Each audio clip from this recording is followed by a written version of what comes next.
Hey guys, so we are in full swing of canning mode. I've done some cucumbers and some tomatoes, and I have some more of those to do. But this is going to be the one batch of grapes I do this year, so I wanted to jump on really quick and talk about that.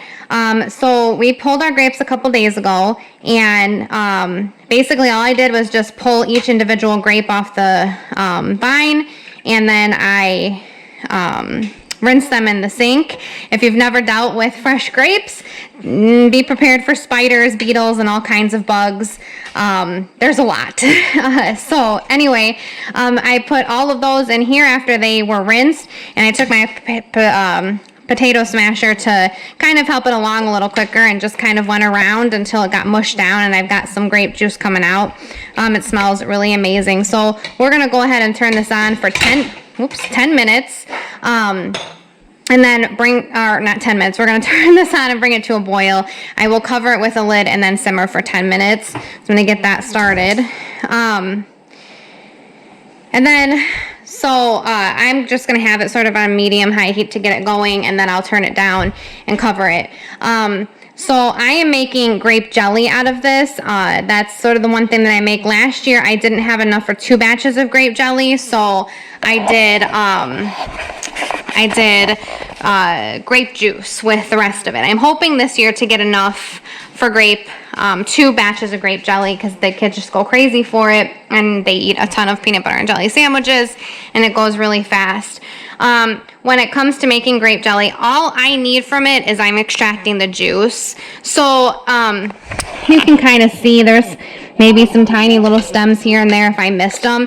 I'm not super 100% worried about that, because I have a really fine strainer that it's going to go over and pour out, which that will be the next step that I will show you guys after this starts to boil, and then I simmer it for 10 minutes. And then you'll need, I don't weigh mine out, so you probably need about 3 pounds of grapes if you want to do this. I'm not quite sure how much I have here. I'm just going to go off of how much juice I get out of it, and what I do with it.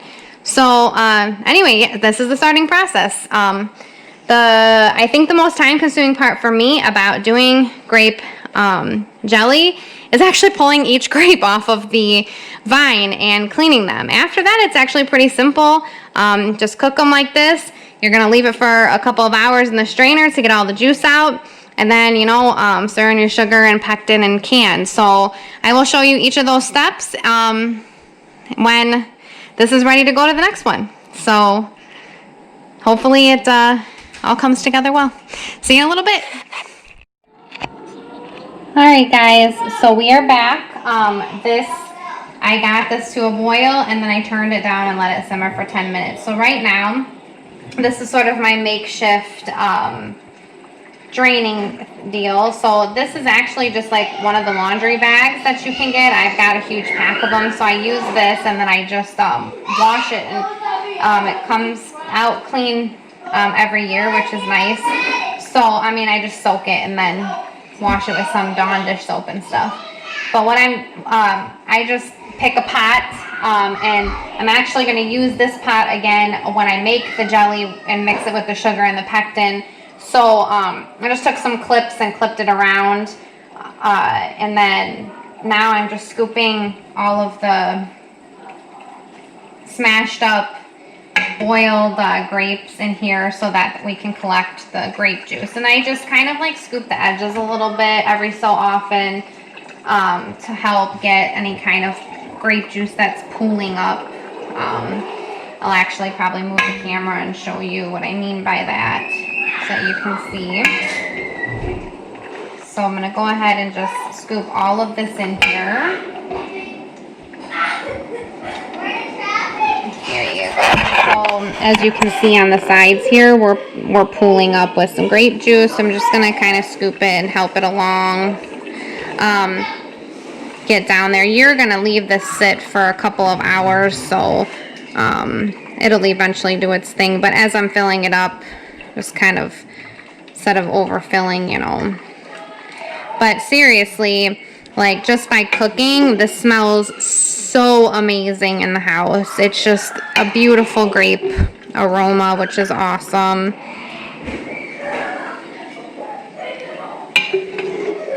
So yeah, there you have it. I'm going to finish these last couple of scoops in here. Then what you're going to want to do is just let this sit wherever it's out of the way for you, and just let it drain for like 2 hours.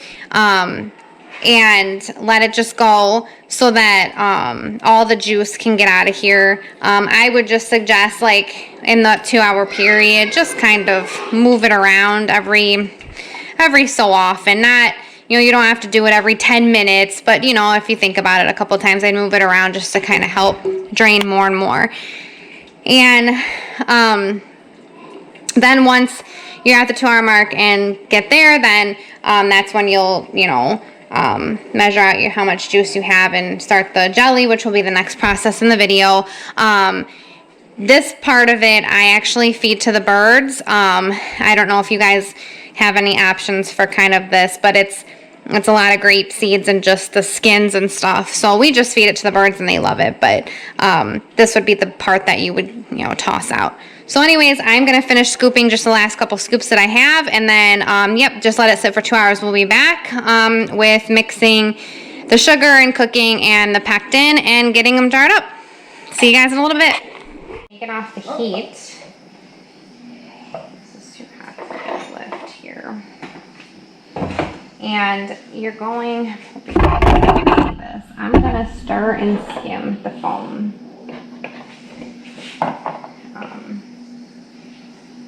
Collects a little bit of foam, and you want to do this for a few minutes, kind of stir some foam. You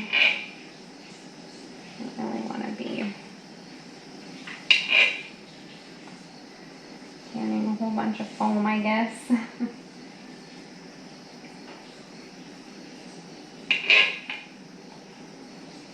So we'll skim off the foam here.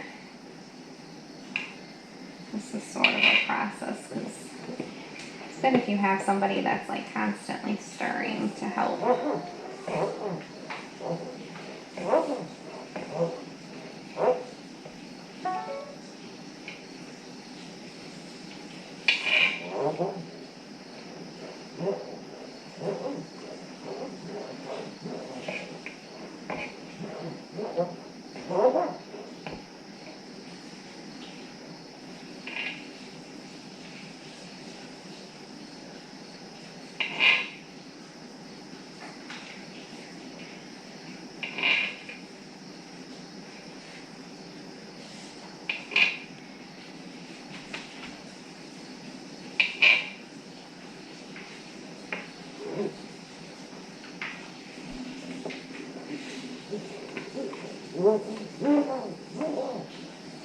It's got a beautiful smell, and it's just very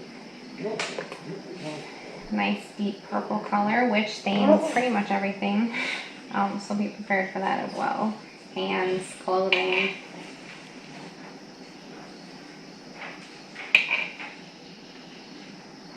Okay. Just keep skimming here. It's starting to look pretty good. I don't have the most patience when it comes to skimming the foam, and I've been fine, honestly, when I can.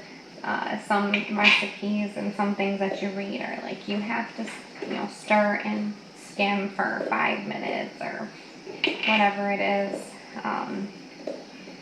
Just try to skim a decent amount and then stir it up and start canning.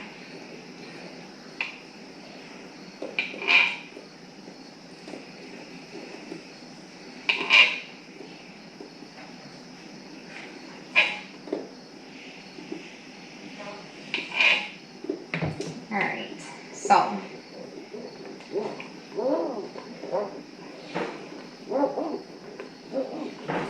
get my lids over here. That's the other thing.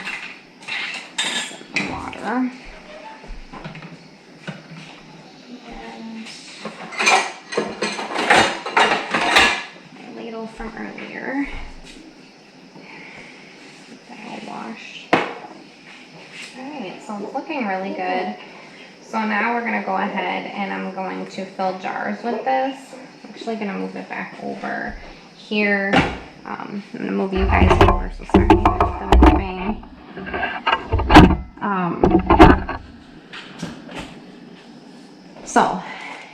These are not too great for wide mouth. They're actually made more for like regular mouth. Here, as you can see, they sit nicely, perfectly. But I still use it so that I don't have a lot of overfill on the sides. So what I'm gonna do here is I'm gonna get my jars filled.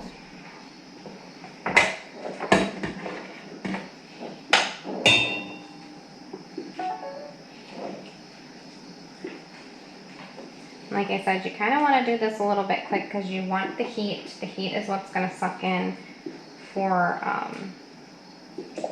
the suction for your jar to seal. And it is liquidy, yes. Once the jar, it cools and the jar seals, that's when you'll start to see the pectin firm it up. And you start to feel it. I can feel, you know, the difference in the liquid from putting the sugar in, putting the pectin in, all that stuff. Just want to give it about a, I don't know, maybe like 1/4 of an inch of headspace. So go ahead and we'll set this one to the side and move on to the next.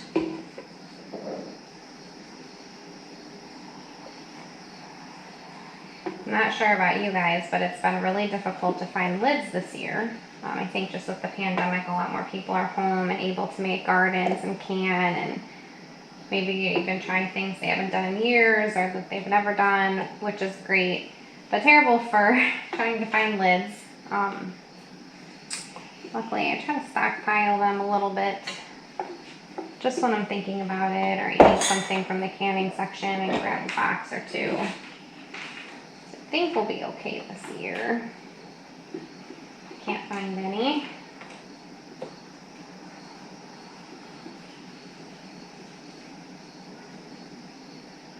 Okay, so jar number 2, move that over.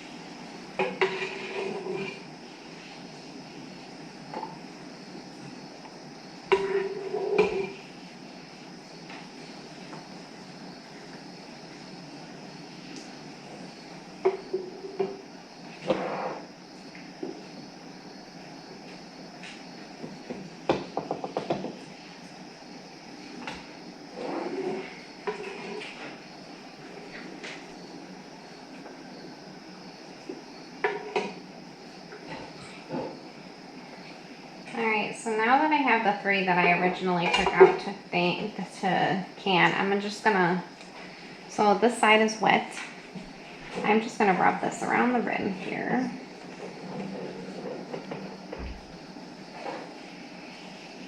Actually, I'm gonna just add just a tiny bit more to this. I want to try to get that seal, and it just looks a little bit shy.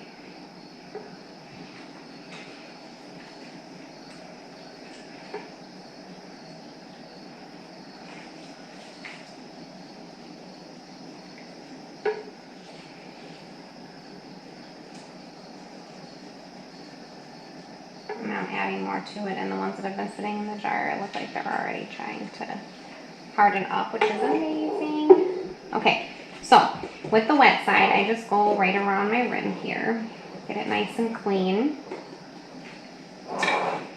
I'll do that on all 3 of these jars. And since I only put 2 lids in the hot water at first, I better grab some more lids, but we'll just do these 2, kind of show you how to close them up. Jelly is quite sticky with all that sugar, so to get a good clean on them if you can. So then I'm going to get a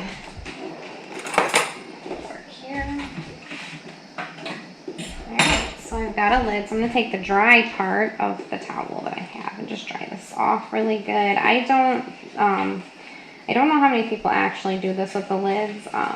Some people I've met do and some don't. I just like that it's just clean now that I had it in some boiling water for a bit before I put it on my jar. Hi, honey. Hey, guys. How's it smell? Good? It smells amazing. If we had smell-o-vision, guys, you'd be in. Alright, so those are the 2 lids I have done. So now all I'm going to do is I'm going to put on their lids here till they are finger tight. You don't want to, they don't need to be squeezed super tight here. And I have a towel over here, so I'm just going to take my like my little canning tongs here, and I'm going to move them over there, and I'm going to leave them overnight. Once they start to cool and everything sucks in, your lids should go ahead and seal. And that's it. So I am going to put these over there, get this one ready, and I think I have enough for one more jar here. Then I'm going to make my last batch. So hopefully, if you have grapes and you want to try this, it's pretty easy. Or you have other stuff that you're canning. But yeah, thanks for watching, guys. Bye. Hey guys, so it is the morning after. These bad boys have been sitting out all day for the grape jelly, and everything is sealed except for my little one here, which actually isn't super surprising because my first batch I filled some up, and then my second batch, and that's fine because I end up usually putting a jar right in the fridge anyway, so I'll stick that one in the fridge. So if you don't have any that seal, go ahead and throw them in the fridge.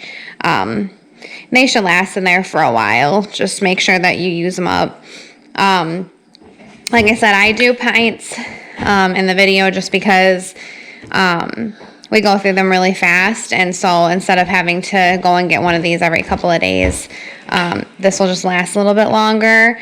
And then, but if you want to do just jam jars because you don't use it as often, or you want to give them away or things like that, I mean, go for sure do that. Just I was able to get 4 pints out of one batch of the 4 cups of grape juice. So you'll probably get, I don't know, maybe 6 to 8 little ones. And going off of this, you should be able to easily get about 8 little ones, but you just never know. So I'm saying 6 to 8 little ones. And it looks like it's set up pretty well. You don't see it moving in there, so it's not liquidy, so the pectin's set really well. So that is the end of the grape jelly here. Everything looks really good. I'll go ahead and I'll get grape jelly written on top of all these with the month and the year, and get them on the shelf, and we'll use them up. So hopefully if you guys try this out, it works well for you, and thanks for watching. See you later. Have a good day.